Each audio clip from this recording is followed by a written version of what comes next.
আসসালামু আলাইকুম। সবাইকে শুভেচ্ছা ও শুভকামনা জানিয়ে শুরু করছি আজকের ভিডিও। আশা করছি ভিডিওটি সবাই শেষ পর্যন্ত দেখবেন। স্ক্রিনে দেখতে পাচ্ছেন মুসল্লিরা নামাজ পড়ছে, ঠিক ওই সময়ে কুলাঙ্গার টিকটকাররা ভাইরাল হওয়ার জন্য নামাজের পিছনে মারামারি করছে এবং সেটি আবার ভিডিও করছে।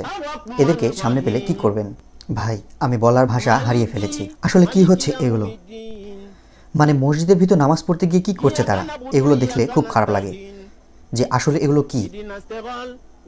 দেখেন, নামাজে দাঁড়ানো অবস্থায় আবার খাচ্ছে এবং হাসাহাসিও করছে। কি জঘন্যতম অবস্থা এদের! কতটা নিচু মন মানসিকতার হলে এবং অপরাধী হলে মানুষ এ ধরনের জঘন্যতম কাজগুলো করতে পারে? নামাজের মতো একটি গুরুত্বপূর্ণ ইবাদত নিয়ে এসব কুলাঙ্গাররা এ ধরনের মজা বা ঠাট্টা করছে। আমার মনে প্রশ্ন, এরা কি আসলে আমাদের দেশের মুসল্লি, নাকি ইসলাম নিয়ে ঠাট্টা করছে? শুধু দেখেন কিভাবে ক্যামেরা চালু করে তারা এভাবে ঠাট্টা করছে। এগুলোর কি কোনো শাস্তি নেই?